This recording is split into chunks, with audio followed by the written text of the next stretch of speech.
Oh, we're live, baby. Welcome to the first edition of the weekly checkup. I'm Mando, and approximately 250 miles away in Long Island is my friend Fronte. How's it going, buddy? I'm doing well, Mando. How are you? Good. I'm just excited because this is the first of these podcasts that we're going to be doing. They're normally going to be about 10 to 12 minutes in length, but since this is the first one, we just want to get our feet wet a little bit and talk only about the Broncos quarterback situation. How's that sound, Fronte? It's like a little appetizer podcast. We're going to get to the entrees next week. Absolutely. So the biggest storyline, as I just said, is the quarterback situation in Denver. Gary Kubiak announced the other day that Trevor Siemian will start Saturday night for the Broncos against the LA Rams. Fronte, do you think Kubiak's making the right move by starting Siemian? Assuming Siemian plays well tonight, he will be the Broncos starting quarterback week 1. And I think that is the wrong decision to make if I'm Gary Kubiak, because from what I've seen, I'm going on what I've seen thus far. I don't know what will happen tonight. I don't know how Sanchez and Siemian will play tonight. But based on the past 2 preseason games, I think they've played pretty equally, Siemian and Sanchez. If Siemian maybe outplayed him a little bit. But if I'm Gary Kubiak, I'm taking the guy who has experience, and I think that's Mark Sanchez. You know, it's funny. Sanchez looked good in that first preseason game against Chicago. Yeah, he did. But then he fumbled twice against the 49ers. Now, I agree with you in the sense Siemian, he threw one egregious pick against San Francisco, but he also looked good against Chicago in the first preseason game. But I just came across a report from ESPN. Sanchez is probably going to be the number 3 quarterback Saturday night.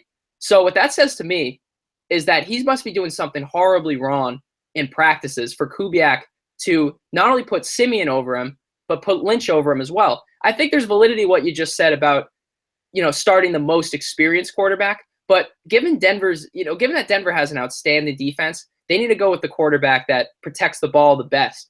And I certainly think Sanchez isn't that guy. I'm not necessarily sure that Siemian is, but it's not Sanchez. We can't be sure that it's Siemian because the guy's a second-year man, and he barely even played last season. He played 1 snap during the regular season. Yep. When Sanchez came to Denver this offseason, I was thinking it was a perfect fit because it was literally what he had when he took the Jets to back-to-back AFC championship games, maybe even a little better. He has a couple more offensive weapons than the Jets did back in the day, and they probably even have a better defense. Right. So it's extremely surprising to me that Sanchez has really kind of just let this job slip through his grasp. It's very surprising. He really needs to show up tonight because if he does, go in after Lynch, he's probably going to be facing a second-team defense, maybe even a third-team defense. If he can't perform against that, in that situation, he's going to get cut. He has the biggest cap hit by far of the 3 quarterbacks. It just doesn't make sense for the Broncos to keep him as the 3rd quarterback. Not by any means. See, but what I'm thinking now is Siemian and Lynch are pretty much on the same level. I consider Siemian a rookie quarterback. He barely played last season. He has no NFL experience whatsoever. Same thing with Lynch. Mm-hmm. So if you're going to start someone who has really no NFL experience, why not make it Paxton Lynch? Why not start getting him ready for the future? You drafted this guy in the 1st round for a reason. Why would you go with the guy you drafted in the 7th round last year? Yeah, there's definitely some truth to that. Lynch certainly has more upside, but I think he's in that same conversation as Christian Hackenberg. A lot of people were saying with Lynch that he was very raw, before the draft. So he probably needs some more time, more seasoning. That's why Siemian is probably a little bit of a safer bet. He has more time in that Broncos system. Yes, he doesn't have game experience, but he has had, experience throwing at, Demaryius Thomas, Emmanuel Sanders. He probably has some chemistry already built up with those guys. And yeah, again, that's a good point. If he can protect the ball better than Sanchez, he has to be the starting quarterback. Denver, somehow, some way, they got by with pretty lousy quarterback play last year, particularly when, Manning in the first half of the regular season, 9 touchdowns, 17 interceptions. I don't know how Denver managed to still go 12-4.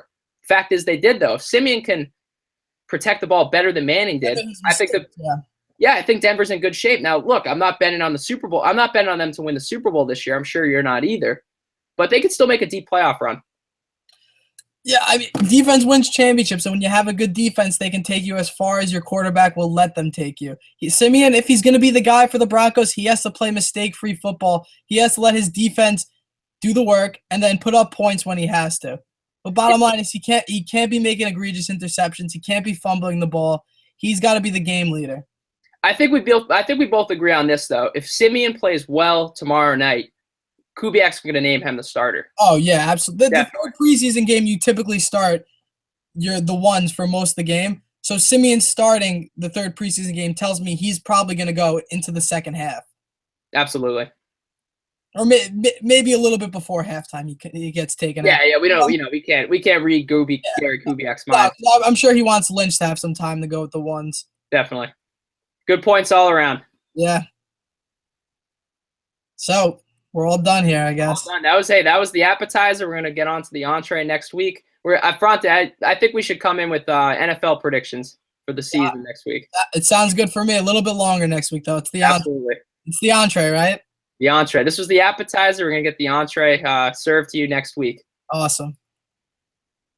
Keep it classy, Saratoga. Signing off.